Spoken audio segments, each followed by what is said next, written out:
저녁 식사는 하고 다니시는가요? 우리가 먹고 살자고 공부도 하는 건데. 우선 교재는 그 기본서요. 이 두꺼운 거. 이 두꺼운 거는 저번에 이제 그 9페이지 그 부중학습 권리능력, 의사능력, 행위능력 요거를 이제 하겠다고 미리 이제 예고를 해드렸고, 요거는 이제 시험범위 직접 안 들어가지만 이걸 이제 이해를 못하면 민법 공부뿐만 아니라 다른 과목 시간에도 요게 엄청 나와요. 그래서 공부하기 힘드니까 책에 쓰였는 것만 가지고는 이게 좀 부족하니까 뿌린 틈을 7페이지 펴보세요. 권리 주체 써진데 뿌린 틈은 그 7페이지 여기서부터 가지고 우리 기본서 9페이지에 쓰였는 것들을 보충해 주는 거니까 기본서는 이제 일단 접어놓고 그 뿌린 틈을 통해서 권리능력, 의사능력, 행위능력이 이게 뭔지 요것만 오늘 제대로 이해하고 가도 큰 소득을 올린 거라는 거예요. 먼저 이제 잠깐만 저번에 공부했던 거를 기억을 한번 되살려 보자면, 제가 저번 주에 첫날 들어오자마자 우리 이제 법을 크게 이제 로마법이라로 전통적으로 공법과 사법으로 이대별을 한다. 요걸 먼저 간단히 이제 주제를 시켜드렸어요. 요 기본을 좀 아셔야 되니까. 그 중에서 이제 사법은 개인과 개인 사이의 생활관계를 규율하는 법이기 때문에 우리가 지금 배우고자 하는 것, 건물에 들어서 두 사람 매매했다. 매도인 개인, 매수인 개인. 이 매매 계약은 개인과 개인 사이의 생활관계에 해당이 되니까 이런 걸 규율하는 게 사법이고 우리 민법이 이걸 규율하더라. 그래서 이제 우리 민법은 대표적으로 여기에 사법에 해당이 된다고 말할게요. 그러면 왜 아까 이런 말이 있어. 전통적으로 로마법 이래로 이렇게 이게 공사법으로 구별하는 것이 엄청 오래됐다는 거예요. 그럼 왜 법학자들은 모든 법을 체계를 잡을 때 이렇게 둘로 구별하는가? 그런 걸 이제 우리가 구별의 실익이라고 그래요. 이렇게 왜 구별해야 됩니까? 그거는 법의 기본 원리가 서로 다르다는 거예요. 이 사법의 경우는 저번 시간에도 간단하게 주식해 좀 사적 자치 원칙이 법의 기본 원리로 적용이 되는데, 사적 자치 원칙이 요것 때문에 이제 공사법을 구별하단다. 그러면 사적 자치 원칙은 이쁘게 포장하면은 이런 이야기로 내가 가르쳐 줬어요. 사람은 이제 스스로 의사를 결정할 수 있고 결정한 의사에 따라서 스스로 법률관계 형성해 나갈 수가 있다. 요게 사적 자치 원칙이다. 그러면서 이런 예를 들어줬어요. 예컨대 요 사례 같으면 갑이 건물 소유자예요. 그러면 이 건물이 내 거기 때문에 나는 건물과 관련된 모든 의사결정을 타인의 간섭을 받지 않고 자유롭게 할 수 있고 스스로 의사결정할 수 있다. 예컨대 매매하겠다, 임대하겠다 이런 의사결정을 타인의 간섭을 받지 않고 자유롭게 할 수 있고, 만약에 이 사람이 매매하겠다고 의사결정해서 결정한 의사에 따라서 자유롭게 매매계약 체결하고 임대하겠다고 의사결정했으면 자유롭게 임대계약 체결한다. 이런 게 사적 자치 원칙이에요. 그러면 사법의 경우는 왜 이런 사적 자치 원칙이 대전제가 되어 있는가? 이 원칙이 이제 기본 원칙으로 적용이 되는가? 그거는 이런 것 때문에 말이에요. 우리 헌법을 보면 헌법 10조에 이렇게 되어 있어요. 모든 국민은 인간으로서 존엄과 가치는 보장이 되어야 된다. 인간의 존엄성을 보장해 주라. 이렇게 되어 있어요. 그러면 이 경우에 사적 자치 원칙을 한번 생각을 해보자 말이에요. 일단은 법의 세계에서도 이 갑이라고 하는 개인들, 이 사람들 일단 신뢰를 하자는 거야. 신뢰를. 그럼 믿는다 그 말은 이 사람의 어떠한 행위라든가 의사결정에 가급적이면 개입하지 말자는 거. 만약에 법의 세계에서 이 사람을 믿지를 못하게 되면 과도한 간섭을 하죠. 일상생활하고 마찬가지요. 우리 직장생활 할 때도 A라는 직원을 못 믿으면 사사건건 간섭하는 거예요. 이렇게 해라 저렇게 해라. 사람 머리 돌리려 이게. 재미도 없고. 근데 이 사람을 만약에 믿게 되면은 이 사람에게 많은 자율권을 주잖아요. 당신 네 마음대로 한번 해봐라. 이렇게. 이게 여기 나오는 사적 자치 원칙이라고 말이요. 이 갑이라는 사람을 신뢰를 하고, 그럼 이 사람을 신뢰를 하니까 이 사람을 믿자 그 말. 믿으니까 당신 마음대로 한번 해봐라 그 말이요. 우리는 간섭 안 할 테니까. 이게 곧 이 사람의 존엄성을 보장해 주는 거예요. 그 사사건건 이 사람을 믿지를 못하고 간섭을 하게 되면은 이 사람의 존엄성이 어떻게 보장이 되냐고 말이에요. 그래서 헌법 정신인 인간의 존엄성을 보장해 주는 길이 곧 사법, 우리 민법에서는 사적 자치 원칙으로 나타난다 그 말이에요. 그런데 그 다음에 이제 뭘 또 가르쳐 줬느냐? 이 사적 자치 원칙을 실현시키는 수단에 해당되는 것이 우리가 집중적으로 배우고자 하는 계약과 같은 법률 행위다. 그래서 저 법률 요건 중에서 법률 행위가 가장 중요하다. 요 관계를 간단히 또 가르쳐줬어요. 여기 칠판의 사례에서 이 사람은 매매하게 또 의사결정했으면 결정한 의사에 따라서 매매계약 체결한다.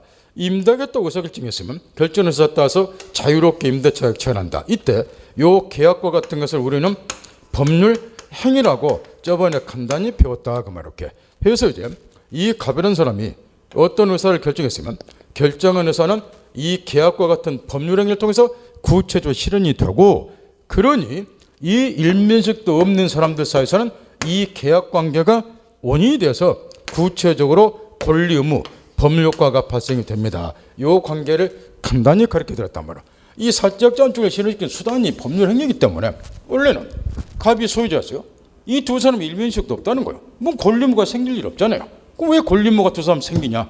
이 건물에서 매매했으니까 이 계약이 원인이 돼서 소유권 이전은 뭐 대금지 의무 반대 권리 갖고 법률 효과가 발생 이렇게 되더란 말이에요. 그래서 이제 일면식도 없는 사람 사이에서는 이런 법률 행위이자 아직은 익숙하지 않으니까 저번에 개념은 가르쳐줬지만 당분간은 계약과 같은 걸 말한다 이렇게 받아들이라고 그랬죠. 이 법률 행위가 원인이 돼서 구체적으로 권리 의무 법률 효과가 발생이 되고, 민법은 실체법이기 때문에 요거 하나 배우더라 말이에요. 이 계약 관계가 발생이 될 때 계약을 통해서 개별 당사자에게 어떤 권리 의무가 생깁니까? 요거 하나 배우는 것이 민법인 실체법이니까 우리 민법 시간에서 배우는 모든 거란 말이에요. 이걸 이제 권리를 기준으로 압축시켜서 표현하면 권리 변동이라고 이야기를 한다. 민법 교재에서 제2에서 시험 문제에서 가장 많이 등장하는 용어가 법률 효과 이코르 권리 변동. 여기 워낙에 등장하니까 이걸 저번에 주제를 시켜줬어요. 그런데 이제 여기서 문제가 좀 생긴다는 거. 그게 뭐냐 그러면은 참고적으로 이야기 여기 나왔으니까 공법의 경우는 한번 생각을 해보세요. 공법의 경우는 국가 또는 공공단체가 공권력을 행사하는 걸 규율하는 법이에요. 그러면 공법의 경우에 사적 자치원칙이 적용이 되면 어떤 일이 벌어지겠는가? 국가 또는 공공단체가 법을 무시해버리고 지네들 맘대로 공권력을 행사를 하겠죠. 따라서 공법의 세계에서는 반대로 법치주의가 엄격하게 적용이 돼요. 법치주의가 국가 또는 공공단체가 공권력을 행사할 때는 반드시 법이 허용하는 범위 내에서만 공권력을 행사해야 됩니다. 그래서 사적 자치원칙 같은 거는 절대 적용될 일이 없다는 거. 엄격한 법치주의가 적용이 돼요. 또 한 가지 차이는 이 사법의 경우는 분쟁이 생기면은 제가 이제 시간 중에 이제 자주 이야기했지만 민사 소송을 통해서 권리 구제를 받지만 공법의 경우는 행정 심판이나 이건 이제 공법 시간에 아마 이런 걸 배울 건데 행정 심판이나 행정 소송을 통해서 권리 구제를 받아요. 이런 차이가 있기 때문에 전통적으로 이렇게 구별한다. 그럼 나왔으니까 일단 알아두고 이건 제껴버리고. 그러면 이제 민법 시간에 우리가 배우는 거는 요 한 줄 배운다가 말할게. 요게 민법의 스토리예요. 처음부터 끝까지. 그런데 이제 여기서 문제가 좀 있다는 거예요. 지금 이 갑이 건물에 대해서 을하고 매매 계약을 체결했고, 그러면 결과 이 계약에 의해서 당사자에게 이제 권리 의무가 생기겠죠. 매도인은 소유권 이전 의무 부담하고 A는 대금지 의무 부담하고 반대 권리를 가질 것이 이렇게. 그런데 우리가 칠판에 A 들어올 때 간단히 이렇게 들어놓지만 이게 그런 게 아니란 거예요. 계약이 유효하게 일단 성립이 되고, 일단 성립이 돼야지 권리 의무가 생기니까 성립이 되고, 이 계약이 우리의 궁극적인 목표인 법률 효과를 발생하기까지는 험난한 여정을 거쳐야 된다 말. 여기서 여기까지 보면 잣대로 재면은 뭐 한 50cm밖에 안 되지만 험난한 여정을 거쳐야죠. 이게 만약에 계약이 유효하게 성립이 됐는데 휘파람 불면서 여기 목표까지 쉽게 도달되면 법공부 할 게 없어요. 그렇잖아요. 권리 의무가 발생이 되면 나머지 문제는 뭐냐? 12월 10일까지 소유권 능력 대금지로 약속했으면 이 약속만 지키면 모든 게 끝나버린 거예요. 약속 안 지키면 어떻게 됩니까? 그것만 여러분이 공부하시면 돼. 그러면 공부가 양이 팍 줄어들어버려요. 그런데 그게 아니고 여기서 목표는 여기까지 오기에는 너무나 많은 험난한 여정을 거쳐야 돼. 왜 그러느냐? 이런 일들이 시도져 버리니까. 예컨대 저번에 또 이런 것들이 여기저기서 가르쳐주다는 거. 이 매도인이 정상적인 판단 능력이 없는 고도 정신병자다. 이런 사람이 매매했다. 험난한 여정이 생겼게. 또는 나는 건물 얘한테 팔고 싶은 생각이 없었는데 얘가 공갈 협박했다. 안 팔면 죽이겠다고. 이런 거를 강박이라 그래요. 공갈 협박을. 공갈 협박 통해서 계약 체결했다. 또는 계약 체결 전에 건물이 이미 멸실이 됐는데 이걸 가지고 사고 팔게 됐다. 이런 경우는 이 계약 자체에 고장이 생겼단 말이야. 장애 사유가 생겼단 말이야. 그럼 이럴 때는 어떻게 합니까? 이런 문제가 생긴단 말이야. 그래서 우리가 이제 지금부터 배우고자 하는 건 바로 이 대목이에요. 저번에 마지막 결론 진 거지. 계약이 유효하게 성립은 됐지만 최종 목표인 이 법률과를 발생시키려면은 이런 험난한 여정을 거쳐야 된다. 왜냐? 이런 각종 장애 사유가 발생이 되니까 이 장애 사유가 곧 여기 나와 있는 효력 요건이란 말이에요. 그래서 저번에 이 도표까지 내가 가르쳐 줬어요. 이 계약이 원인이 되어서 법률과 발생이 되려면은 일단 계약이 성립할 것. 해서 이제 흔히 말하기를 어떤 법률행위를 막론하고 법률행위가 성립되려면 공통적으로 갖춰야 될 성립 요건이 세 가지가 돼서 이걸 먼저 가르쳐 드렸고 당사자가 있을 것, 의사표시 있을 것, 목적이 존재할 것. 여기 당사자 있고 청약성나 의사표시 있고 목적 있고 매도인은 소유권 넘겨주고 매수는 책임지고 이 목적이죠. 목적물하고 칼같이 구별하고 신당벽고 문제는 요 세 가지 요소를 가지고 성립됐다 그래서 방금 이야기한 것처럼 목표 달성 못해요.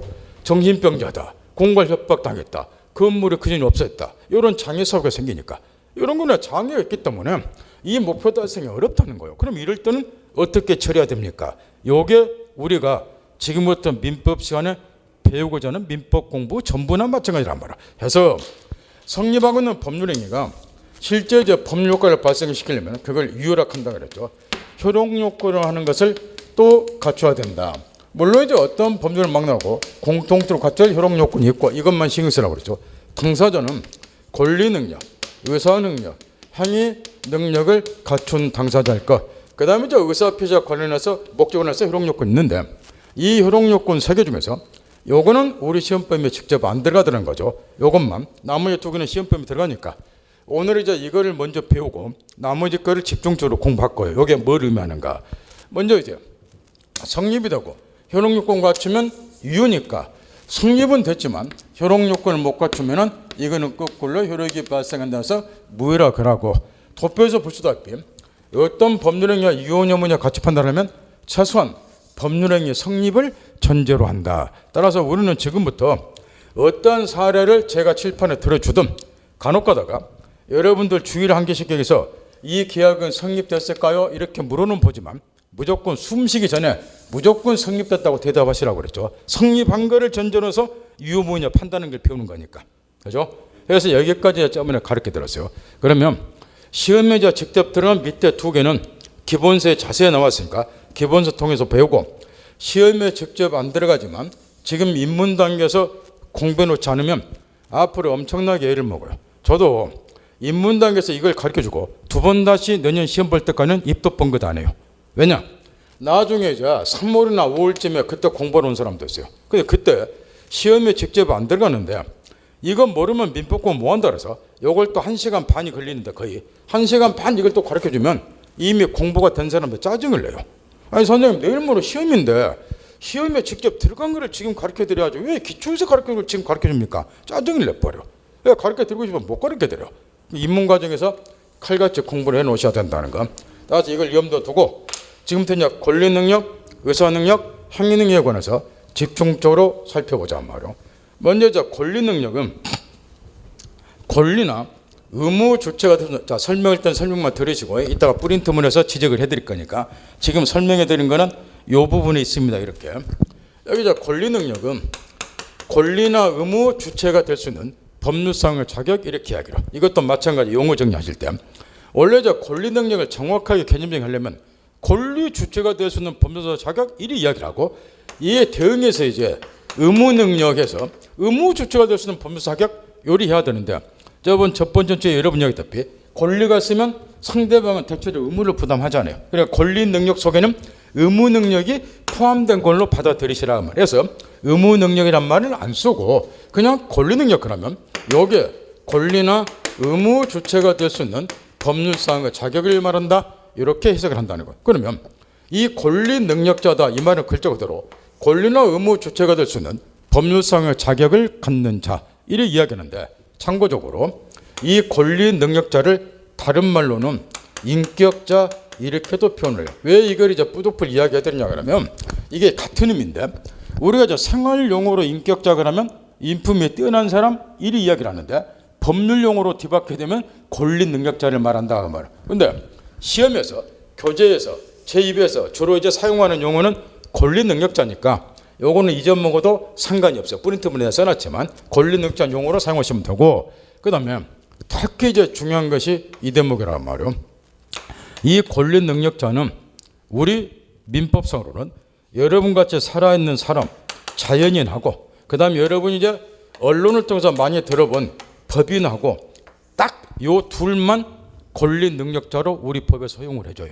권리 능력자로. 그러면 이 자연인을 중심으로 해서 우리가 공부를 할 것이고, 법인이라고 하는 것은 나중에 이제 물권법 시간에 우리 민법에서는, 그러나 이제 중개사법에도 등기법에도 세법에도 각종 법에 법인은 계속 나와요. 이게 권리 능력자다. 이걸 이해를 못하면 엄청 헤매신다고. 따라서 우리 민법 시간에는 물권법에서 저 법인에서 자세히 가르쳐 드렸지만 다른 과목 공부할 때 이 정도는 알아야지 여러분 이해가 되니까. 이 법인도 자연인과 마찬가지로 권리 능력자다. 이게 무슨 의미인가? 그 의미를 이해를 하셔야 돼요. 그러면 여기 법인은 잠깐 프린트문에 해서 한자가 있으니까 그걸 또 오해할까 봐서 거기 7페이지 제1절 총설에서 자 가로친 1번이 이제 해준 소리를 지금 가르쳐 드렸고, 가로친 2번을 봐보세요. 민법상은 프린트물 7페이지에서 제1절 총설에서 가로 2번. 민법상의 권리 능력자는 살아있는 모든 사람, 이걸 자연인이라 그래요. 여러분 같은 사람을. 그 다음에 일정한 사람의 집단, 가열과 한자가 있죠. 그게 사단이에요. 사단법인. 그 사단법인이라는 말 들어봤죠? 그 약자예요. 그 다음에 일정한 목적에 빠진 재산, 가열고 닫고 재단. 여기 재단법인의 약자예요. 그 사단법인, 재단법인이라는 말을 많이 들어봤잖아요. 언론을 통해서. 그걸 말한다 말. 이제 법인의 경우는 이 평생 사단법인하고 재단법인이 있어 이렇게. 그러면 뭔만 하나 깨우쳐두냐 그러면 우리 민법상 인정하고 있는 법인은 비영리 법인만 인정을 해줘요. 비영리만. 그런데 그것까지 여러분 이해하기 힘드니까 누구나 잘 아는 영리 사단법인, 이게 여러분한테 이해하기 쉬우니까 이걸 가지고 법인이 권리 능력자다. 이게 무슨 의미인가? 그것만 간단히 깨우쳐 넘어가지만 다른 과목 공부할 때 필요하니까. 예를 들어서 현대자동차 주식회사, 삼성전자 주식회사, 다른 이야기죠. 이런 현대전자 주식회사, 삼성전자 주식회사, 상법상 인정되는 각종 주식회사가 대표적으로 영리를 목적으로 하는 사단법인에 해당이 돼요. 이렇게. 그러면 이걸 묻고자 한다는 말이에요. 현대자동차 주식회사가 사옥을 짓기 위해서 토지 한 필지를 매입을 했다. 토지는 누가 어떻게 소유를 합니까? 이걸 묻고 있단 말이에요. 그것만 이해하시면 됩니다. 현대자동차 주식회사도 영리 사단법인이에요. 권리무 주체가 될 수 있는 자격이 있다는 거예요. 그러면 토지 한 필지를 매입을 하면 현대자동차 주식회사가 법인 자신의 명의로 뭐 할 수 있다? 단독 이 토지를 단독 소유할 수 있다. 요거 의미한다 그 말이야. 권리 능력자니까 소유자가 될 수 있다. 그 의미야. 요 현대자동차 주식회사 자신이. 왜 이걸 인정을 해주냐 그러면 자본주의가 고도로 발달되면요. 여러분 같은 자연인보다도 이 법인들이 특히 각종 주식회사 생각하면 금방 이해할 수 있죠. 이 법인들이 훨씬 왕성한 사회활동을 해요. 근데 이 사람들한테 권리무 주체자 자격을 인정 안 해주면 거래할 때 엄청 불편하다는 거야.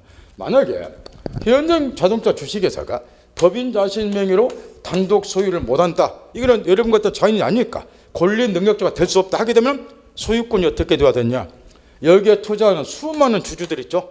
수백만 명이야. 이 주주들이 이걸 공동 소유한다. 주주는 자연인이잖아. 권리 능력자잖아. 그러면 수많은 주주들이 공동 소유한다. 이렇게 논리정리 하셔야 돼요. 얼마나 번거롭냐 말이야. 그래서 현대자동차 주식회사 자신이 법인 자신의 명의로 단독 소유할 수 있네요. 이런 게 이제 법인이 권리 능력자다. 요걸 의미라는 거야. 그다음에 요걸 이제 한자로 보면요. 요 법인 이렇게 써요. 무슨 느낌 들어요? 요 자연인이자 요거고, 그럼 법인이다 그 말은 법에 의해서 사람으로 인정되는, 법에 의해서 사람으로 인정되는 것을 말한다. 그런 의미예요. 그게 법인이요. 그러니까 자연인은 당연히 권리 능력자인데 법인은 무엇은 아니지만 사람은 아니지만 뭐에 의해서?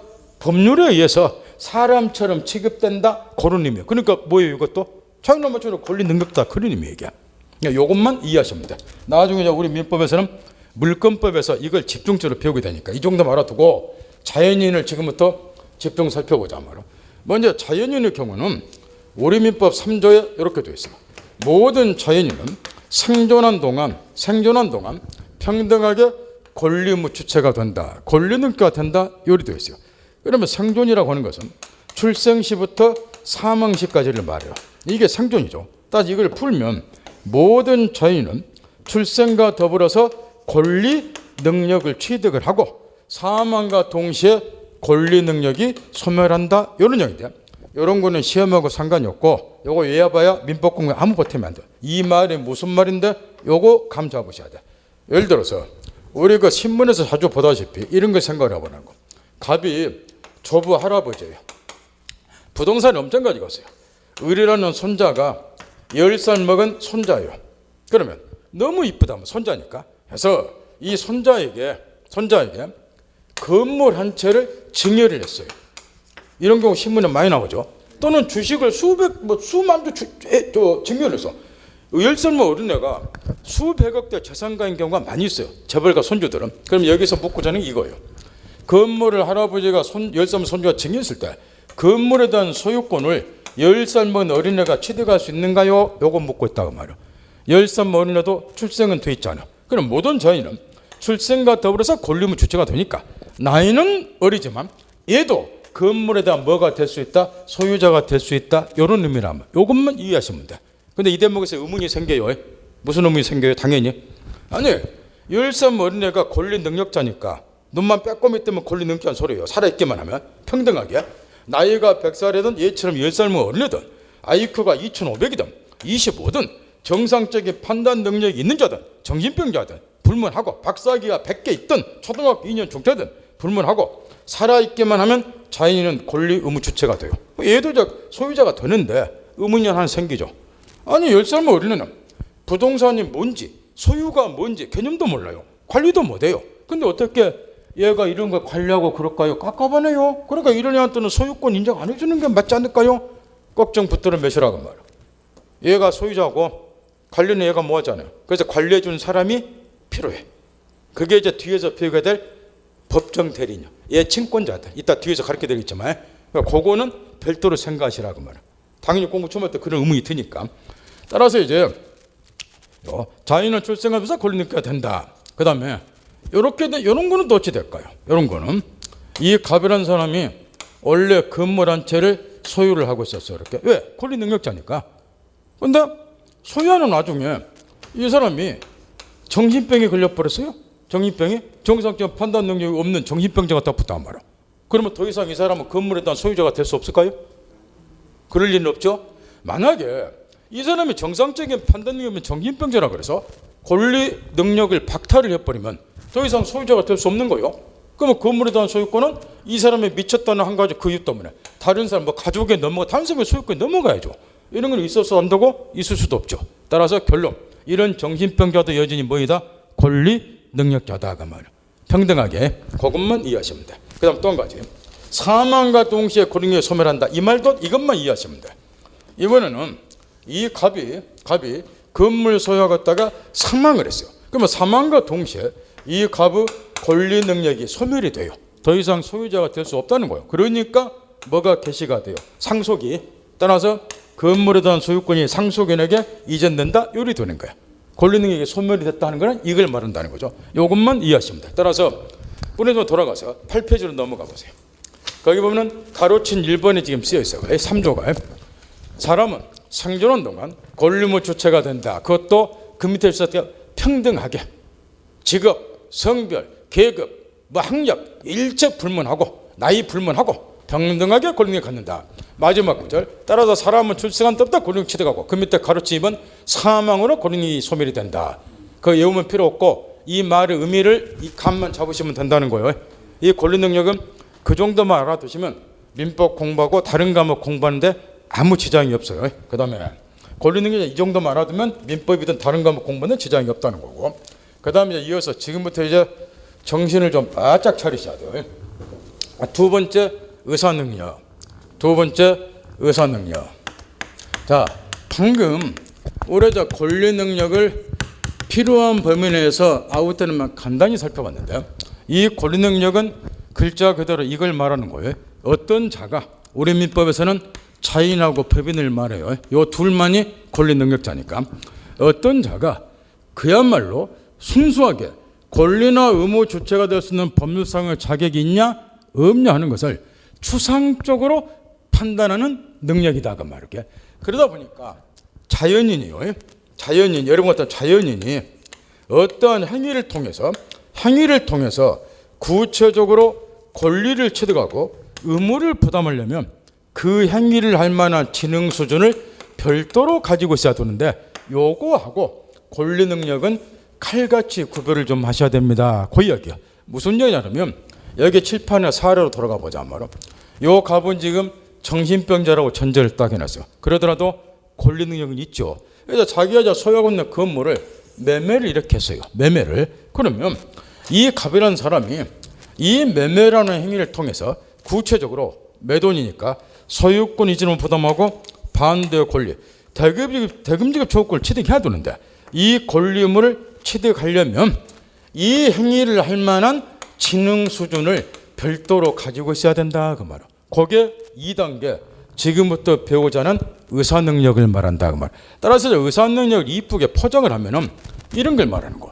이 갑이라는 사람이 이 건물 매매를 하게 되면은 이 부동산 매매가 뭘 의미하고 행위 의미, 결과, 어떤 결과가 발생이 되고 하는 것을 정상적으로 판단할 수 있는 정신 능력, 판단 능력을 가지고 있어야 되는데, 그거를 우리는 2단계 의사 능력 이렇게 이야기를 하고, 이 의사 능력이 없는 자를 그자 그대로 거꾸로 뒤집어서 의사 무능력자 이렇게 이야기를 해요. 그럼 학자들이 흔히 들기를 이 정상적인 판단 능력이 없는 자, 개념 같은 건 굳이 외울 필요가 없어요. 방금 제가 이렇게 이야기했죠.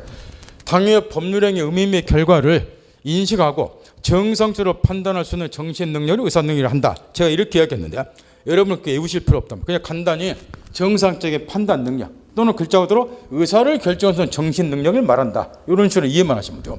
그럼 의사 능력이 없는 자를 의사 무능력자 그러는데, 학자들이 주로 대표 예를 드는 것이 이런 예요.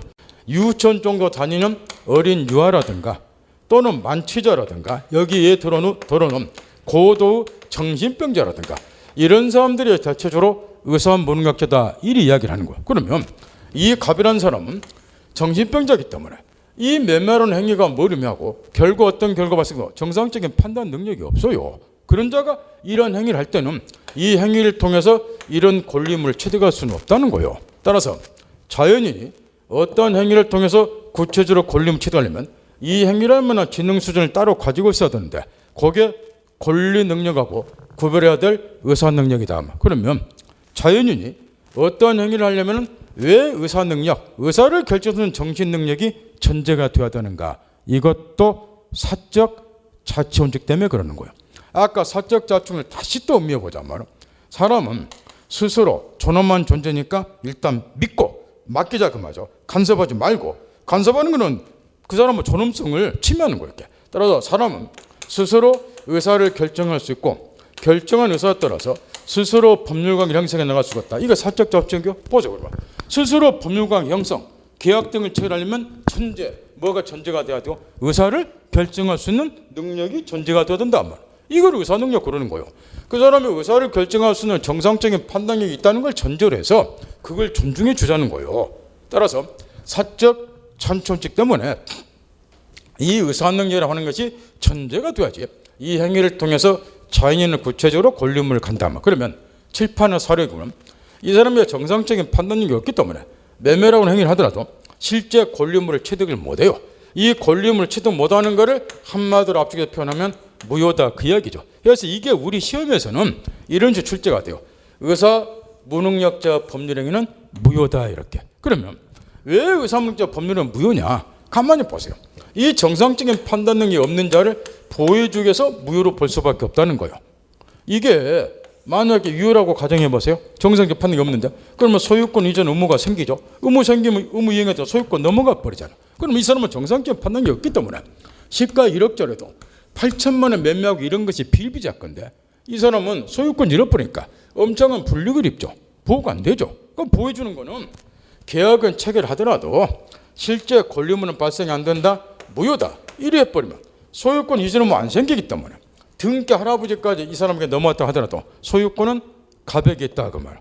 내가 소유자니까 등기 맞서게다가 요거 없애버린 거죠. 등기 쳐다보면 안 돼요. 실제법이 민법이 항상 우위에 있고 그럼 이게 부동산이기 때문에 소유권 넘겨주려면 등기를 해야 돼요. 이 등기 절차에 관한 법이 부동산 등기법인데 요거는 실제법 민법에 대한 시다바리 과목이요. 보조 과목이라고 말이야. 그러니까 등기 쳐다보시면 안 되는 거예요. 이게 등기가 1000번 넘어달도 계약 자체가 무효가 되면 이게 없잖아요. 의무가. 여기 항상 우선하는 거예요. 의무가 없으니까 소유권 안 넘어가요. 소유권은 이 사람이 있고 그러니까 2단계. 내가 소유자인데 당신이 왜 내 건물 등기 가지고 있어? 없애달라. 그래서 이제 민법시나 등기법시는 여러분이 맨날 사용하는 이런 것들. 내가 소유자니까 등기 말소시켜달라. 말소 등기 청구를 하게 돼요. 그 등기 없애버린 거예요. 등기 쳐다보지 마시는 거예요. 그래서 이제 의사무능력자를 보호하기 위해서 결과적으로 민법에서는 의사무능력자 법률행위는 무효로 본다. 책으로 잠깐 돌아가서 거기 지금 8페이지 1번 의사능력에서 가로 1번에 먼저 첫 번째 준서류가 쭉 기초가 쓰여있고 모든 사람은 평등하게 권리능력을 가지고 있으나 그렇다고 해서 모든 권리능력자가 자기 행위에서 권리치대와 의무를 부담한 거 아니다. 권리치대와 의무를 부담하는 그 밑에 줄 일정한 지능 수준에 이르러야 한다. 이게 곧 의사능력인데 왜 그러느냐? 가로 1번 마지막 구절 뭐하고 관련이 있다? 사적 자존죄가 관련이 있다. 이해 딱 하고 가로 2번의 세 번째 줄부터 거기에 의사능력 개념이 이제 구체 설명이 된다. 자기 행위의 결과를 인식 판단해서 정상적인 의사결정을 할 수 있는 정신능력인 의사능력. 근데 이렇게 외울 필요는 없다고 그랬죠. 그냥 정상적인 판단 능력 또는 의사결정은 정신능력 이리 이야기를 하면 되고 이런 능력이 없는 자를 그 밑에 줄 의사무능력자를 한다. 예컨대 유아, 만취자, 백치자, 백치란 말 알아듣죠? 고도 정신병자. 다른 말로 말하면 이런 사람들 대체적으로 의사무능력자를 한다. 가로친 4번이 시험에 나오는 파트고 첫 번째 줄 의사무능력자 법률행위는 무효다. 왜? 의사무능력을 보여주기 위해서. 여기까지. 그런 다음에 이제 지금부터 이제 정신을 또 바짝 차려야 된다는 거. 지금부터 이제 이 사례를 약간 변형시킨다는 거예요. 여기까지 이제 받아들였으면은 이 사례를 변형시켜서 연구를 좀 해야 된다는 거예요. 먼저 이제 이 갑을 정신병자로 또 가정을 딱 하고 건물에 대해서 을하고 매매를 했고 이 매매가 체결한 날짜가 2015년 5월 20일 오전 10시라고 가정을 하고 그런 다음에 이 매수인 을에게 등기까지 넘겨주었고 그러다가 세월이 쭉 흘러가서 2019년 찬바람이 쌩쌩 불고 11월 20일쯤 찬바람 맞고 제정신이 돌아왔다고 말이야. 이 시간 편을 빌면 의사능력을 회복을 했다. 그 이야기요. 감 잡았죠? 그러면 이제 이 갑이라는 사람이 지금 한 몇 년이 지나서 2019년도 요때 이제 제정신이 돌아왔다. 의사능력을 회복을 했는데 재산 상태를 조사를 해보니까 나는 4년 전에 이자하고 건물에서 계약처란 기억조차도 없는데 등기부를 보니까 등기부 이제 다 이게 나와 있어요. 등기원이 매매 내가 얘한테 판 걸로 되어 있고 건물에 대한 등기가 이자에게 넘어갔더라면 나는 기억조차도 없는데 해서 이 갑이자 을을 상대로 해서 이렇게 주장을 했어요. 당신 내가 정상적인 판단이 없는 상태에서 계약 체결했구나. 그러니 이거는 우리 민법상 의사무능력자 법률로서 무효니까 우리 민법상은 이걸 무효로 보니까 소유권은 나에게 있다. 건물 돌려다오 이렇게 요구를 했는데 물론 이 사람이 그렇게 응해버리면 분쟁이 안 생기죠. 근데 그런 부처님은 대한민국 사람 중에 없다고 말이야. 이 건물을 1억 원에 매매했는데 지금 현재 5억이 됐다. 이거 돌려줄 사람 있겠어요? 없어요. 왜냐면 반대로 이야기를 아니 이놈아 너 이때 계약 체결 때 정상적인 판단이 있었다. 쌍쌍하게. 그런 데가 계약 체결했다고. 그럼 지금 와서 무슨 소리냐고. 얘는 저 반대로 이야기를 하니까 결국 소송이 붙어요. 그러면 민사소송은 제비에서 앞으로 이런 말이 엄청 나와요. 변론주의가 시험하고는 상관이 없는데 민사재판은 변론주의가 원칙이에요. 이 변론주의다 하는 것은 당사자의 주장이나 입증을 토대로 해서 재판하는 것을 변론주의 그래요. 무슨 얘기냐면 이 소송의 핵심 쟁점이 결과적으로 2015년 5월 10일 오전 10시 계약 체결 당시에 갑이라는 사람이 정상적인 판단 능력이 있었는가 이 여부가 소송의 핵심 쟁점이에요. 그럼 이에 관해서 변론주의 원칙에 따라서 두 사람 중에 누군가가 입증을 해야 된다 말이야. 민사재판은 스스로 당사자가 입증해야 된다. 그러면 만약에 갑 쪽에 입증 책임이 부여가 되면 이렇게 입증을 해야 된다. 얘가 소송에서 이기기 위해서는 자 판장 요 날짜예요. 나는 머리가 돌아 있었어요. 얘가 의사능력이 없는 상태에서 법률했다는 걸 입증을 해야 될 것이고 거꾸로 상대방 의뢰에게 입증 책임이 주어지면 거꾸로 입증을 해야 되겠죠. 재판장, 이때 이 사람은요 정상적인 판단이 있었어요. 이 사람이 입증을 할 거라 그 말. 따라서 민사재판은 누구에게 입증 책임이 부여되는가? 여기에 소송의 승패를 좌우해요. 참고적으로 앞으로 여러분이 민법 교재를 읽다 보면 이런 게 나오면 입증 책임이 누구에게 있다, 이런 게 교재에 쓰였어요. 이런 거는 제가 이제 몇 번이나 가르쳐 드릴 거예요. 요거는 이러니까 소송이 붙으면 요 부분은 얘가 입증을 해야 되고 입증 못하면 얘가 소유권 잃어버립니다, 이런 걸 설명을 해줘. 두세 번은. 근데 이제 그렇게 하면 여러분이 숙달이 돼요. 아, 입증 책임 이런 걸 말하는구나. 그런 다음부터는 제가 설명 안 해드려요. 그러면 설명 안 하더라도 입증 책임은 누구였다 이 말이 나오면 언더라인 치고 공부하라는 거예요. 시험에 굳이 물어봐요. 왜 물어볼까요? 민사재판이 변론주의 원칙이니까 입증 책임은 누구였냐서 소송 승패가 좌우가 돼요. 그러니까 시험에서 이런 걸 엄청 물어본다는 거야. 근데 이 사안의 경우는 입증 책임이 누구에게 부여가 됐느냐? 불행하게도 의사 무능력자 즉 갑 쪽에서 입증을 해야 된다 그 말이야. 이 갑 쪽에서 재판장, 나는 이때 의사 능력이 없는 상태에서 계약 체결했어. 이걸 입증을 해야 돼요. 그런데 입증하기가 상당히 어렵다. 이게 문제라고. 만약에 그걸 입증을 못 해버리면 이 계약은 의사 능력이 있는 상태에서 계약 체결한 셈이 되겠죠. 그러면 계약이 유효가 되니까 소유권이 잃어버려. 근데 이걸 왜 입증하기 어렵느냐? 자, 또 이것 가지고 고민하니까 제가 원래 이해하고자 하는 게 이런 게 아닌데 이런 걸 가지고 질문하러 와. 예? 그냥 제 민법 선생이요. 그러면 이런 거 질문을 오시란 말이야. 직접 우리 시험범위에 들어간 민사 문제라든가 시험범위는 안 들어가나 우리 집안에 무슨 뭐 이혼 때문에 지금 쌈박질을 벌였거나 상속 문제 때문에 뭐 발이 터지게 뭐 하는데 변호사한테 물어보자니 돈 들어가고 그런 거 물어보러 오시라고. 그냥 꼭 물어보는 게 뭐 물어보냐? 국어 같은 거 물어보라. 국어 뜻풀이. 그럼 이런 거 뭐 아니요. 선생님이 깝깝해보네요. 이게 왜 입증을 못 할까요? 이거 정신과 병원에 치료 기록도 있고 그럴 거 아닙니까? 약 먹은 기록도 있고 그 입증이 될 건데 이렇게 물어봐요. 그런 거 정신과 의사한테 가서 물어보시라고. 저한테 물어보려면 입증 안 돼. 여기서 입증하라는 이걸 그거는 간접 증거밖에 안 듣는 거야. 요 시간대에 돌아 있었냐 그거 입증하라는 거예요. 그 말 알아들어요? 근데 정신병이라고 하는 것은 또 이런 말까지, 그래서 이런 말까지 하는 거 쓸데없이 하루 24시간 365일 돌아 있는 거 아니에요. 하루 중에도 제정신이 돌아올 때가 순간순간 있어요.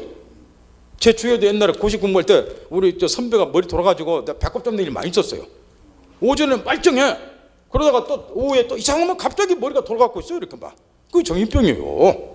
근데 이 시간대에 돌아 있었다? 입증을 어떻게 입증해요? 지금 제정신이 돌아 있는데 불가능해요 이게. 그러니까 무슨 정신과 기록이 있는데 그 쓸데없는 생각하지 마시라 말. 저한테 물어보지 마시고. 그런 게 궁금하면 그냥 이렇게 생각하면 돼. 님에게는 뜻이 있는가 보다. 저 뒤에는. 그리고 저한테 법만 물어보러 오시라고 말이야.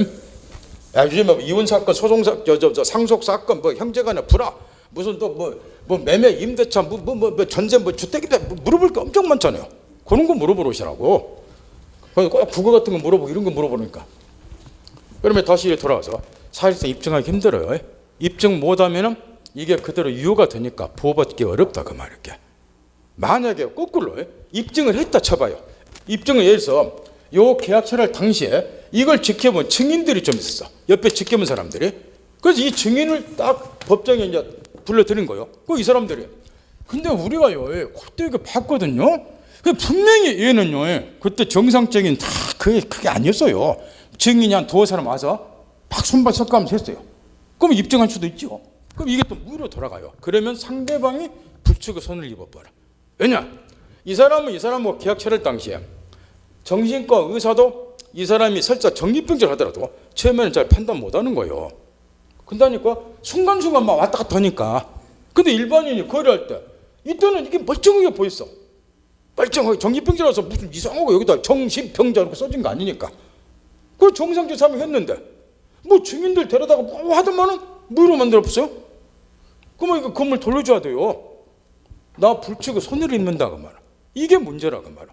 이 사람이 입증하기 어려우면 정상적인 판단이 없는 자가 보호받기 어렵고 입증을 해버리면 반대로 상대방이 불측의 손해를 입고 이게 의사능력이 문제라는 거예요. 그러면 여기서 중요한 거는 왜 입증 책임이 정신병자 여기서는 의사무능력 측에게 부여되는가? 그 이유가 의사능력의 핵심인데 요거를 이제 칼같이 이해를 하셔야 돼요.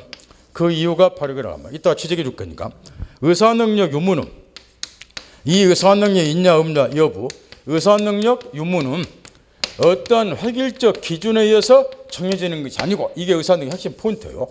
구체적 사정에 따라서 개별적으로 정해진다 그 말은 무슨 이야기냐면 이런 이야기예요.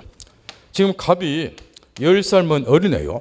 얘도 권리 능력자죠. 그래서 조부 할아버지부터 물려받은 건물을 가지고 있는데 가정을 해보자는 거 10살 먹은 어린애가 물려받은 건물에 대해서 직접 을하고 매매했다 1번 사례하고 2번 똑같은 10살 먹은 갑 어린애가 이번에는 가게 가서 라면 한 봉을 산다. 이것도 매매예요. 요거 하고 자 보세요. 1번 사례구는 부동산 매매죠. 그럼 10살 먹은 어린애가 부동산 매매가 뭘 의미하고 부동산 매매를 했을 때 결과 어떤 결과 발생되고 정상적으로 판단 못하죠. 이 경우는 의사 능력이 없어요. 없잖아요. 객관적으로 볼 때. 그러면 이 계약은 무효로 보는 거예요. 근데 똑같은 10살 먹은 어린애인데 라면 매매 봐보세요. 라면 매매가 뭐냐? 너무도 잘 판단해요. 결과도 잘 판단해. 내가 500원 주면 삼양라면 한 봉다는 내 거다. 집에 와서 물 끓여서 먹어도 된다. 정상적으로 판단 다 하잖아요. 그럼 라면 매매 경우는 정상적인 판단이 있잖아요. 의사 능력이 있다는 거야. 이 계약은 무효가 아니라 유효다. 이런 이야기라고. 예를 들어서 19세에 달하면 성년자예요. 그럼 연령을 기준해서 성년자는 의사 능력이 있고 미성년자는 의사 능력이 없고 이런 기준이 없다 그 말이야. 똑같은 10살 어린애도 어떤 사정이냐에 따라서 부동산 매매냐 사탕 사냐 라면 사냐 등등에 따라서 의사 능력이 있기도 하고 없기도 하다는 거예요. 요걸 잘 깨우치라는 거. 그러니 입증 책임이 얘한테 돌아가는 거. 왜 그러느냐? 의사 능력이 있냐 없냐 여부는 구체적 사정에서 개별적으로 정해지는데 그 구체적인 개별적인 사정은 상대방이 알 수가 없잖아요. 그래서 알 수 없는 상대방한테 입증하는 건 있을 수가 없는 거예요. 그건 당신이 가장 잘하니까 그 개별적인 사정, 구체적인 사정은 당신이 잘하니까 당신이 입증하라 요리도 있단 말이야. 근데 입증하기가 대체적으로 어려우니까 얘가 보호받을 수 없더라. 요게 의사능력의 문제점이에요. 따라서 저로 돌아와서 거기 이제 의사능력에서 아까 설명 안 해준 가로치신 3번 요게 핵심 포인트. 의사능력은 단순한 심리적 능력이 아니라 구체적 법률행위에 관련해서 개별적으로 판단할 규범적 능력이다. 민법은 이에 관해서 획일적 기준을 규정하고 있지 않다. 의사능력 유무는 획일적 기준에서 정해지는 게 아니라는 거예요. 구체적 사정에 따라서 개별적으로 판단해야 될 규범 능력이라 그러면 거기 핵심 포인트. 이런 이야기고 이렇게 이해하시면 되고 반드시 이해하셔야 돼요. 앞으로 써먹여야 되니까. 그다음 2번의 행위능에서 가로친 1번에 아까 마지막에 가르쳐준 소리가 쭉 설명이 돼요. 가로친 1번이에요. 거기에 보면은 가로친 1번에서 네 번째 줄 봐보세요. 표의자 자신은 여기서는 요 각 같은 요 사례에서는 표의자 의사표 찬자 표의자 자신은 의사 능력이 없었다는 것을 입증해서 스스로 보호받기란 매우 어렵고 입증하기 힘드니까 만약에 입증을 해버리면 거꾸로 자 9페이지 제일 위줄 봐봐서 계약이 무효가 되니까 상대방은 뭐한다? 불축의 손해를 입는다는 거죠. 입증해버리면 이게 의사 능력의 문제점이라고 하면 더 큰 문제점은 바로 이거죠. 이게 입증하기 힘드니까 의사 능력이 없는 자가 보호받기가 상당히 어렵다. 이런 자는 보호를 법에서 해줘야 되는데 이게 큰 문제라는 거예요. 따라서 이제 그러면 이걸 이제 정상적인 판단이 없는 자는 우리 법의 세계에서 보여줘야 된다. 공감대 형성이 돼. 누구한테 물어봐도 그렇게 대답을 해요. 근데 의사 능력만 가지고는 보호받기 어렵잖아요. 그러니까 이제 이 문제점 적시를 하고 3단계 한 가지 능력을 더 만들어내자 그 말이야. 그게 뭐냐? 자 방금 의사 능력의 문제점이 획일적 기준에 의해서 정해지는 것이 아니고 구체적 사정에 따라서 개별적으로 정해지는 정신 능력이다 보니까 아까와 같은 문제점이 생기더라. 그러면 차라리 3단계 어떤 획일적 기준에 의해서 정해지는 정신 능력 하나 만들어내자 그 말. 의사 능력의 문제점이 이거니까 획일적 기준에서 정해지는 정신을 하나 만들어내서 요 기준에 부합이 되면 의사 능력이 없는 상태에서 법률행위를 했다는 것을 입증할 필요 없이 자동으로 당연히 당해 법률행위를 취소하도록 함으로써 정상적인 판단 능력이 없는 자, 정신 능력이 되는 자를 보호를 해주자 그 말이에요. 그래 3단계로 나오게 된 것이 행위 능력 개념이다 그 말이에요. 이 행위 능력은 단독으로 유효하게 법률 행할 수 있는 능력을 행위 능력 그래요. 나 혼자서 이런 매매계약 등을 체결할 수 있는 정신 능력을 행위 능력 요리학이라고. 이런 행위 능력이 없는 자를 반대로 옛날에 이제 무능력자가 그랬는데 여기에 2013년도 민법을 개정을 해서 무능력자 그러면 어감상 너무 안 좋아요. 법자도 모르는 사람도 어떤 사람이 민법상 무능력자 해당된다 그러면 아무것도 할 수 없는 천치 바보다 요리 받아들여요. 그래서 이 용어가 안 좋다 그래서 법을 개정을 해서 행위 능력이 없는 자를 반대로 이쁘게 포장해서 제한 능력자 이렇게 이제 바꿔놨다는 거. 능력이 제한받는다 해서 이래 반대자를 제한 능력자 그래요. 그러면 행위 능력자냐 제한 능력자 하는 것은 핵심 포인트는 요거예요. 획일적 기준에 챙긴다는 거. 그 기준이 두 가지가 있어요. 우리 민법상. 첫째, 여기다 초점 맞춰야 돼요. 의사 능력 반대로. 첫째, 연령을 기준으로 해서 미성년자들. 이따가 뒤에서 이제 집중적으로 살펴보겠지만 19세 옛날에 이제 20세에 달하면 성년자고 19세까지가 미성년자인데 법을 개정을 했어요. 요즘 애들은 조수가니까. 그래서 한 살 낮춰서 지금은 19세에 달하면 성년자가 돼요. 18세까지가 미성년자라고. 그래서 이제 이 미성년자 중에서도 성년자보다도 더 똘망똘망한 애들이 있어요. 그럼에도 불구하고 나이가 어리다는 그 한 가지 이유로 단독으로 너네들 나이니까 계약해서는 안 돼야 해서 제한 능력자 취급을 해버린다. 그래서 첫 번째, 연령을 기준으로 미성년자가 제한 능력자에 해당이 되고, 두 번째, 법원의 심판을 기준으로 해서 요걸 잘 봐야 돼요. 법원의 심판이요. 요 기준에다 초점 맞춰야 되니까 심판을 기준으로 해서 피성년 후견인, 피한정 후견인 요 두 사람을 두고 있다. 피성년 후견인, 피한정 후견인 해서 연령을 기준으로 미성년자, 법원의 심판을 기준으로 피성년 후견인, 피한정 후견인 요 세 사람을 제한 능력 취급을 하고, 이 사람들은 아무래도 정신 능력 내지는 일치 능력이 떨어지니까 단독으로 법률 행위는 뭐한다? 이래 하고 있단 말이에요. 그러면 여기 저 피성년 후견인 누구냐? 이따 자세히 보니까 감만 잡아놓으라는 거. 다시 이 사례로 돌아오자 말이에요. 여기 사례는 아까는 여기까지 지금 이렇게 예를 들어줬어요. 여기서는 아까는 정신병자라고 이렇게. 그러자 계약체라고 이렇게 일이 벌어져서 소송이 붙었는데 의사능 염사 때 법률단 입증하기 어려우니까 이것만 가지고는 보호받기 어렵더라. 그래서 이번에는 이 사람이 자꾸 정신병이 도주고 하다 보니까 가족들이 그 일정한 청구가 있어도 가족들이 법원에 우리 이 갑이라는 사람이 예를 우리 부친 같으면 우리 아버지가 치매 증세가 좀 있네요. 정상적인 사료분별 못하고 그러니 나무 조력을 받을 수 있는 자격을 좀 부여해 주세요 해가지고 성년 후견 개시 심판을 법원에 청구를 했어요. 그럼 이제 법원에서 심리를 해서 요 갑에게 성년 후견 개시 심판 요 심판이 내려진다 그 말. 그럼 이 심판을 받으면 피자를 써서 피성년 후견인 이렇게 이야기를 합니다. 후견을 받을 자다 그런 의미겠죠. 요 피자는 무엇을 당하다 받는다 그런 의미니까 후견을 받을 자 피성년 후견이 된다 그 말. 요 심판이 있게 되면은 그러면 이제 어떤 일이 벌어지냐? 2013년도에 여기 아까 무능력자를 제한 능력자로 바꿔다 그랬죠. 이러면서 법률을 하나 만들어놨어. 그게 후견 등기에 관한 법률인데 이 후견 등기에 관한 법률에 따라서 후견 등기부라고 하는 것을 편지하도록 법을 만들었단 말이에요. 자, 등기부 보면 여러분 등기부 시간에 배우는 토지 등기부가 있고 건물 등기부가 있고 임목 등기부 등이 있어요. 주로 이런 걸 배워요. 주로 토지 건물 등기부. 그런데 후견 등기부라는 게 새로 만들어졌다 말이에요. 그런 다음에 이 사람이 약간이야 조금 일치 능력이 뒤떨어진다 해서 법원에서 후견을 받아야 된다. 이 후견 개시 심판이 있게 되면은 피성년 후견이 돼요. 그러면 이 사람에게 성년 후견 개시 심판이 있었다는 사실이 후견 등기부에 등기가 돼요. 그럼 이걸 확인해 보면 이 사람이 이런 심판 받았던 게 기록이 나온다고 말 등기부에. 그게 후견 등기부야. 가정법원에서 관장을 하는데. 그래서 후견 등기부 이제 이 사람은 혼자서는 계약해서는 안 될 사람, 남무 조력을 받을 사람 이렇게 등기가 딱 된다는 거야. 그러면 이제 지금부터 이제 가정을 한번 해보자 말이야. 자, 이번은 이 사람이 성년 후견 개시 심판을 받아서 피성년 후견인으로 등기부에 등기가 됐어요. 그런 상태에서 이 상태에서 계약 체결했어. 이 날짜에. 그래서 똑같은 일 벌였어. 재직인 돌아오고 그 다음에 나는 기억도 없는데 몇 명으로 돼 있고 또 갑쪽에서 당신 나 정상적인 판단이 없는 상태에 매매했네. 이거 무효니까 내놓소. 그러니까 얘가 반발했고 또 소송이 붙었어요. 똑같지. 근데 차이만 이제 요거 하나 받겠다는 거죠.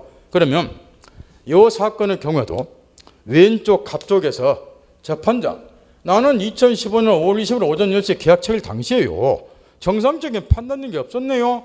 의사 능력이 없었다는 것을 굳이 입증할 필요가 있습니까? 요걸 생각해 보라고 말이야. 만약에 법정에서 또 똑같이 이 사람이 재판장, 나는요 이때 당시에 정상적인 판단이 의사 능력이 없는 상태로 계약 체결했어요, 이렇게 입증을 하려면 법관이 그래요. 스톱 그래요. 그거 입증 안 해도 돼요 그러고. 왜 입증 안 해도 될까요? 기록에 남아있잖아. 어디에요? 후견 등기부에. 뭐 했다고? 머리가 약간 돌았으니까 또는 사무처럼 깃들어지니까 이런 심판 받아놨다고 등기부에 나와있잖아. 요 기록 확인해 보면 굳이 입증할 필요 없잖아요. 그 이야기를 하고 있는 게 여기서.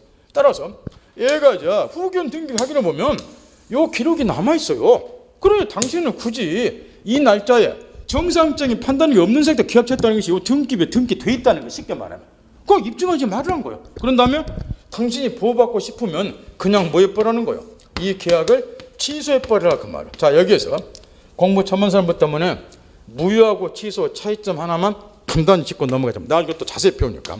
무효는 글자 그대로 처음부터 법률적 효력이 발생하지 않는 걸 무효 그래요. 예를 들어서 이 건물에 대해서 11월 10일 날 매매를 했다. 그러면 계약 체결 당시 요 처음부터 이 계약은 효력이 발생이 안 된다. 요걸 무효 그래요. 그 다음에 취소라고 하는 것은 둘로 나누어서 취소하기 전에는 일단 법률행위가 효력을 발생을 해요. 유효예요. 소유권 이전은 뭐 생기고 대금주면 생기고 소유권 넘겨주면 얘가 소유자도 되고, 그러다가 나중에 자 한 달쯤 뒤에 12월 10일쯤 왼쪽 갑이 취소를 했어요. 참고적으로 취소하고 싶다 해서 무조건 취소하는 것이 아니고 뒤에서 배우지만 취소하려면 취소 사유가 있어야 돼. 민법상이 이러이러한 사유에 해당이 되면 취소할 수 있다. 그 중에 하나가 지금 배울 제한능력자 법률행위. 제한능력자 법률행위는 제한능력자를 보여주기 위해서 취소할 수 있다. 이렇게 돼 있단 말이에요. 그래서 이제 취소 사유에 해당이 돼서 한 달쯤 뒤에 취소하겠다는 의사표를 했어요. 그럼 이 계약은 처음부터 무효로 돌아가요. 이렇게. 따라서 무효하고 취소 차이는, 무효는 처음부터 법률 효력이 발생이 안 되는 데서 취소는 취소하기 전에는 뭐이다? 유효다. 이게 차이예요. 그 대신 취소 의사표를 나중에 해버리면 처음부터 무효로 돌아가니까 넘어갔던 소유권도 되찾아와요. 그러니까 결과에 있어서 무효하고는 똑같아지죠. 취소를 하면은. 취소하기 전까지는 차겠다는 거죠. 그러면 이 경우에 당신이 취소를 해서 보호받으라는 거예요. 그 대신 취소하느냐 마느냐 하는 것은 이자의 자유예요. 꼭 취소할 필요는 없어요. 본인이 판단하면 돼. 예를 들어서 그러니까 뇌 구조를 많이 바꿔야 돼요. 취소한다 그러면 반드시 취소해야 된다고 착각하고 또 민법 공부를 엉망으로 만들어본 사람이 있어요. 그게 아니에요. 취소할 수 있다요. 할 수 있다는 것은 본인이 안 할 수도 있다는 거야. 따라서 이런 경우 여기 이제 원래 1억 원에 매매했다 쳐보자 이렇게 1억 원에. 근데 지금 건물이 한 5억으로 값이 올라갔어요. 그럼 뭐 하고 싶어요? 취소해서 소유권 찾아놓은 게 이득이죠? 그러면 취소하겠죠. 입증할 필요도 없으니까 간단히. 그 대신 요게 그 사이에 요 건물 주위로 쓰레기장이 들어왔어요. 혐오시설이. 그래서 지금 시세가 5천밖에 안 돼. 그럼 이 사람은 취소하면 돼요, 안 돼요? 그러지 않는 게 낫죠. 그래서 얘한테 재량을 주자는 거예요. 꼭 취소해야 된다. 제한 능력자니까 뻔히 취소해야 된다. 이런 논리는 아니라 그 말이에요. 뇌구조 바꾸셔야 돼요. 그 다음에 또 한 가지. 이제 제한 능력자 제도는요. 요 미성 요거는 방금 이야기드린 것처럼 이 정상적인 판단 능력이 없는 자가 의사 능력이 없는 상태에서 법률을 했다는 것을 굳이 입증할 필요 없이 간단히 당해 법률행위를 취소들 함으로써 보호해준다. 그래서 이제 의사 능력이 없는 자를 이렇게 보호해주는 측면이 있고 또 한편으로는 상대방을 보호해주는 측면도 있다는 거예요. 왜 그러냐 그러면 이런 게 이제 실무 시험에 출제가 돼. 민법 말고. 뭐가 이제 문제냐 그러면 이런 것들. 자, 요 칠판의 사를 그대로 놔두고 이 의뢰한 사람이 이제 갑하고 이제 거래를 하고 자는데 첫째, 이자가 아무리 봐도 꼭 미성년자인 것도 같고 성년자인 것도 같아요. 그러니까 나 중개사 공부를 좀 했어요. 근데 만약에 얘가 미성년자다. 그러면 계약 체결을 하더라도 나중에 이쪽에서 이걸 취소를 해버릴 수 있다는 거. 근데 여기서 이제 문제가 하나 터져요. 뭐가 문제냐 그러면 취소를 하잖아요. 그러면 건물 소유권 얘한테 돌아가죠. 그럼 내가 매매대금 1억 줬죠. 이거 원래는 돌려줘야 돼요. 취소했으니까. 그런데 여기서 이제 나중에 우리 시험에 엄청나게 쏟아 나오는데, 시험에 이 사람이 1억을 받았는데 이 미성년자가 그중에 7천만 원을 유흥비로 소비를 해버렸어요. 그럼 현재 수중에 가지고 있는 3천밖에 없죠. 그러면 요 제한 능력자 쪽에서는 현재 수중에 가지고 있는 것만 반환하도록 되어 있어요. 민법상 3천만 원만 써버린 거는 반환 안 해도 돼. 이 말 듣겠나요? 왜 이런 제도를 두고 있냐 그러면은 이게 민법 141조인데 요 제한 능력자는 정상적인 사료 분별이 없어요. 그럼 돈 보면 어째요? 한 장에 계획성 없이 소비를 해버려. 근데 나중에 취소했을 때 1억 받았으니까 1억 다 돌려줘라. 그러면 계획성 없이 써버린 7천만 원 빚내야 돼요. 그잖아요. 근데 빚내지 못하면 취소 못해. 취소 못하면 소유권 못 찾아와. 보호가 안 되잖아. 그러니까 너는 마음 놓고 취소하라. 보여줄 테니까. 그래서 유시간 표현을 빌면 이익이 현존하는 한도 내에서만 상환할 책임이 있다. 현재 수중에 가지고 있는 것만 돌려줘라 그 이야기야. 그러니까 얘는 항상 뭘 해야 되느냐. 얘가 제한 능력자인 것 같다. 그러면 꼭 뭐 해야 돼요? 확인해야 돼요. 확인. 근데 미성년자인가 여부는 뭐 확인해 보면 금방 들통이나 가족관계 등록부 기재가 돼 있으니까 그 반면 주민등록증이라도. 그 다음에 얘가 이제 30, 40대 분명히 성년자요. 근데 뭔가 이상해. 찌푸둥이야. 괜히 희죽희죽 묻고 막 계약처럼. 나는 신중하게 하는데 1억인데 뭐 1억은 괜찮나요? 그것도 또 이번에 희죽도 그러고 이상하다 그래서 그럼 8천만 쪽 뭐 깎아서 8천에 팔아보고 또 희죽거리면서 이래. 기분이 영 찝찝해. 근데도 약간 조금 뭐가 떨어진 사람이구나. 나 오늘 행주했구나. 1억짜리 8천 사니까 계약 체결했어요. 근데 나중에 갑자기 이자 쪽에서 나 취소할게요 이러더란 말이야. 뭐야 그랬더니 피성년 후견인이라고. 뭔데 후견 등기부 나와 있어. 그럼 취소해요. 근데 돈 그동안에 다 써버렸어. 얘가 한 푼도 못 돌려받고 건물만 돌려줘. 그러니까 반드시 뭐 해야 돼요? 얘가 제한능력 여부를 확인해야 된다는 거죠. 그래서 피성년 후견이냐 피한정 후견 요거는 어디 보면 나와 있어. 후견 등기부에 확인해 봐야 된다고 말이에요. 그러니까 획일적 기준, 요 연령 기준, 법원의 심판을 기준, 요거는 가족관계 등록부, 요거는 후견 등기부 확인이 돼요. 획일적 기준이 정해지니까. 그러니까 상대방도 얘가 제한 의사 능력이 있냐 없냐는 확인하기 상당히 어려워요. 뭔 기준이 없으니까. 근데 제한 능력이 아니냐 여부는 쉽게 확인이 돼. 그 상대방이 그걸 확인해 보라는 거예요. 확인해서 미성년자나 기타 제한 능력자면 거래할 때 미리 뭐하자? 조심, 예방, 예의의 기회를 준다는 거예요. 그러니까 그 상대방을 보여주는 측면도 있다 그 말이에요. 그러나 항상 공부할 때는 무슨 시각에서 제한 능력자 공부를 해야 되느냐? 본질적으로 제한 능력자는 일처리 능력, 정신 능력에 뒤떨어진 사람을 보여주기 위해서 이 제도를 두고 있다. 상대방 보여주는 측면도 있지만 그래서 문제 풀 때 민법 공부할 때는 제한 능력자 제도 요 3자요. 요 제도를 두고 있는 것은 정신 능력, 일처리 능력이 뒤떨어진 자를 보호하기 위해서 이 제도를 두고 있다. 이런 식으로 사고하면 되고. 자, 책으로 돌아가서 가로채짐 2번에서 세 번째 줄부터 봐보죠. 9페이지 넘어가서 프린트물 위에 가로 2번에서 세 번째 줄. 자, 해준소리가 거기 다 쓰였으니까 자세히. 즉 획일적 기준을 정해서 이 기준을 갖추는 때는 토의자가 당해 법률할 때 의사 능력을 가지고 있는 여부를 묻지 않고서 입증할 필요도 없다는 거야. 당해 법률을 바로 뭐하도록 함으로써 무조건 취소할 수 있도록 함으로써 제한 능력자, 사무처 능력이 뒤틀린 자를 보호를 해주고 또 한편 상대방에는 그 밑에 줄 봐보세요. 상대방이나 제3자에는 미리 예방의 기회를 주기로 하고 있다. 획일적 기준을 정해니까 상대방 쪽에서 쉽게 제한 능력자 여부를 확인이 가능하다는 거죠. 이런 제도 때문에 행위능력 제도를 두고 있다. 그래서 그 밑에 줄 이런 객관적 획일적 기준 가로고 닫고 두 가지죠. 연령을 기준으로 미성년자, 법원의 심판을 기준으로 피성년 후견인, 피한정 후견인 제도. 그래서 그 밑에 이 의사 능력을 객관적으로 해결한 제도가 바로 행위능력, 반대로 제한 능력의 제도다. 이런 제한 능력자에 해당하지 않는 만 자기를 행위 능력이라고 따라서 아까 서두에 지적인 것처럼 단독으로 유효하게 법률행위, 계약 등을 체결할 수 있는 지위 또는 자격이 행위 능력. 거꾸로 제한 능력은 혼자서는 계약 등을 체결할 수 없다. 그 의미겠죠. 그 다음에 가로친 3번 밑에 네 번째 줄.